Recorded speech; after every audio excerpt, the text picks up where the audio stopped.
troisième grande décision, ça c'est mon ami Arnaud Montebourg qui l'a eu, et je salue parce que c'est quelque chose qu'on n'avait pas osé dire trop en France. C'est le Made in France.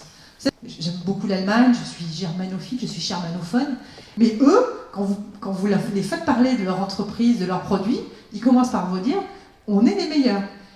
Je ne vois vraiment pas pourquoi en France, on n'est pas capable de le faire. Et Montebourg a raison de dire, le ministre de l'Industrie a raison de dire, on va peut-être commencer par parler de nous-mêmes, de nos produits, de nos atouts. Alors il le fait à sa manière, avec sa marinière, et puis son robot Seb Moulinex, son truc comme ça. Mais il le fait. Il faut que tout le monde le fasse. Moi j'ai rencontré beaucoup de PME dans ma vie qui m'ont dit, pour l'exportation, on a un petit problème, c'est qu'on n'a pas d'image de marque. La France, dans le reste du monde, elle n'est pas repérée. Tout le monde pense qu'on exporte du vin et des foulards de soie. C'est pas vrai. On exporte des Airbus, on exporte de la chimie, on exporte de la pharmacie. On exporte autant de voitures en termes de bilan de balance commerciale qu'on exporte de vin et de produits de luxe. Donc on a une image dans le reste du monde qu'on ne doit qu'à nous-mêmes. On n'a pas été fichu de montrer qu'on est capable de faire d'abord qu'on exporte bel et bien ces choses-là, et puis qu'on le fait de la meilleure manière. Troisième solution, donc, la troisième mesure, le développement du Made in France. Quatrième point, absolument fondamental, et je sais que ça tient beaucoup au cœur de Céline, la question de la simplification. Mais c'est le cœur du sujet. Je vous l'ai dit au départ, une entreprise, on ne va pas se mettre à la place d'une entreprise pour faire son boulot.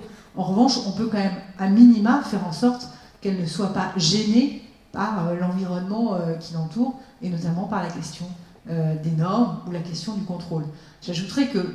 Puis la cinquième mesure, celle que tout le monde est censé connaître, c'est le fameux crédit d'impôt compétitivité emploi.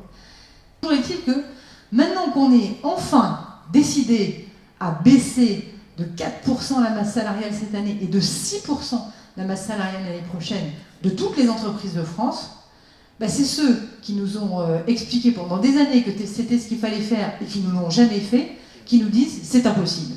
Alors c'est pas du tout impossible. Vous allez sur Internet, vous prenez, vous imprimez 4 pages, il y a une ligne à remplir par page. Pour tous ceux qui ont fait l'exercice, la première page, vous mettez le nom de votre entreprise et l'adresse. La deuxième page, vous mettez la masse salariale. La troisième page, vous mettez le bénéfice de votre entreprise et je crois l'impôt que vous avez payé l'année précédente. Et puis vous renvoyez tout ça à la préfecture, clac, vous avez votre chèque si vous souhaitez avoir l'avance de trésorerie. Ça fait partie des choses qui peuvent effectivement donner le coup de main, qui permettent de passer le cap, la période difficile, le moment où on sent quand même que ça ne va pas très très fort. Le président de la République a utilisé le terme boîte à outils. Ça, c'était pour tous les outils que je viens de développer. J'en ai pris 5 sur 35. C'était assez raisonnable. Mais on fait une boîte à outils pourquoi ? On fait une boîte à outils parce qu'on veut que la France soit la meilleure, parce qu'on veut que les entreprises soient les meilleures, parce qu'on en a... Moi, j'en ai absolument ras-le-bol d'entendre des Français, souvent des responsables de grands groupes, souvent des responsables politiques de droite, m'expliquer que ce pays est foutu. C'est pas comme ça que je vois mon pays. Mais pas du tout. Et c'est certainement pas pour ça que j'ai fait de la politique.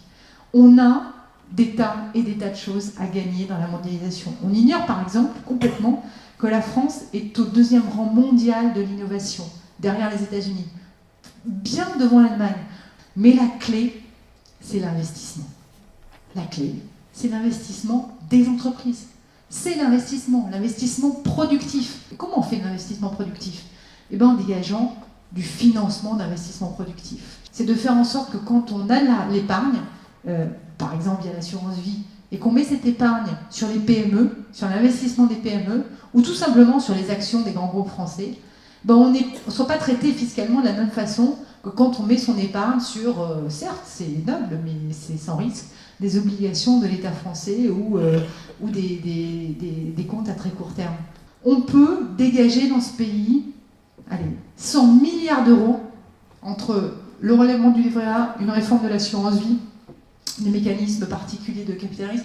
On peut dégager 100 milliards d'euros en 4 ans pour financer l'investissement productif des entreprises et pour reprendre la main, et c'est pas rien, sur le capital des très grands groupes français qui ont tendance à partir vers l'étranger actuellement.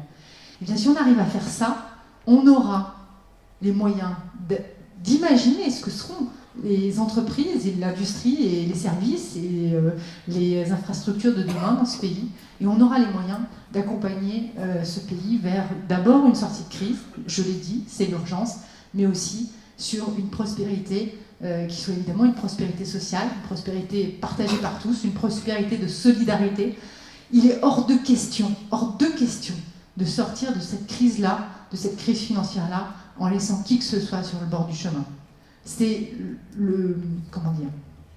c'est l'engagement absolu qui a été pris par le président de la République et par ce gouvernement quand ils ont été élus il y a un an. C'est qu'on a le devoir de sortir la France de la crise, c'est vrai. Mais cette sortie de crise ne se fera pas dans la loi du plus fort, elle ne se fera pas dans la jungle de la mondialisation sans règles, elle se fera en prenant en compte tout le monde.